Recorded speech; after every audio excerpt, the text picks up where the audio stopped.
Efek daripada medsos ini luar biasa.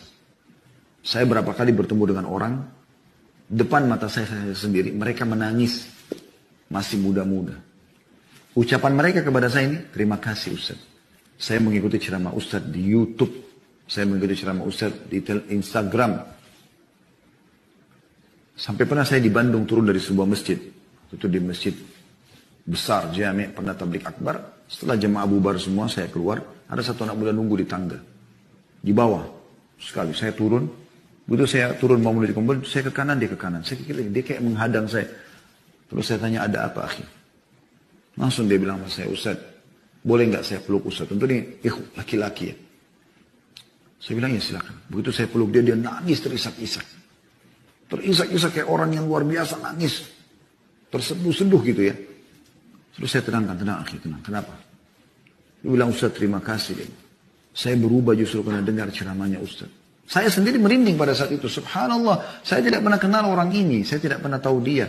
Bagaimana Allah Azza wa Jalla menyampaikan dari media yang ada ini, mempermudah untuk sampai kepada akhi yang jauh di Bandung sana. Lumayan dari sini, dari Jakarta bisa 2-3 jam ke sana naik mobil dengan adanya tol yang baru ya. Kalau dulu mungkin bisa 5-6 jam.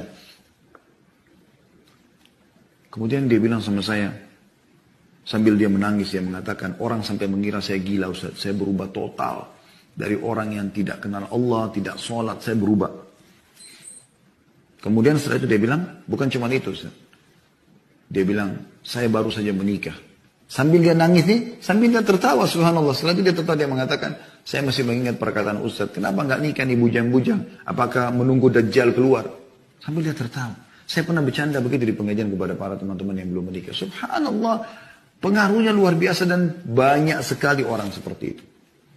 Saya pergi ke luar negeri, bolak-balik diundang oleh orang kita di Amerika, di Eropa, kemana-mana. Rata-rata semua mengatakan, saya dengar ceramah Ustaz, saya berubah, saya begini, saya begitu. Tanggapan komen-komen juga ada yang masuk.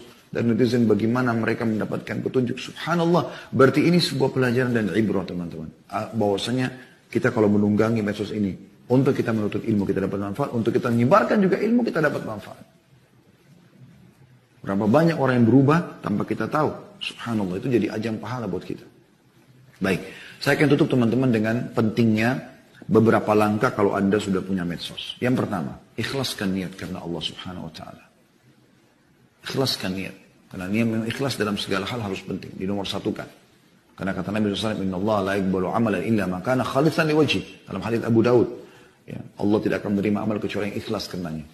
Mulai mendaftarkan di medsos, di YouTube, di Instagram, dimanapun Anda coba mau menyebarkan sebuah kebaikan, maka ikhlaskan karena Allah Subhanahu wa taala. Bukan karena suruhan teman, bukan karena segala macam. Memang karena saya mau ini menjadi ajang pahala buat saya. Karena Anda sudah meninggal pun kalau itu bermanfaat, orang akan tetap nonton insya Allah. Yang kedua teman-teman sekalian, isi dengan konten-konten yang bermanfaat. Bukan sibuk dengan foto-foto pribadi. Ya. Sibuk menyebarkan berita-berita hadis, ya, ayat Al-Quran, dinukil perkataan salaf. Itu yang penuhi semua medsos Anda. Tidak usah yang lain. Nggak perlu yang lain. Ya. Ini penting teman-teman sekalian. Masalah adanya follower nggak follower itu kuasa Allah Subhanahu wa taala. Nggak usah terlalu jadikan sebagai target utama. Tapi bagaimana kita berniat untuk menyebarkan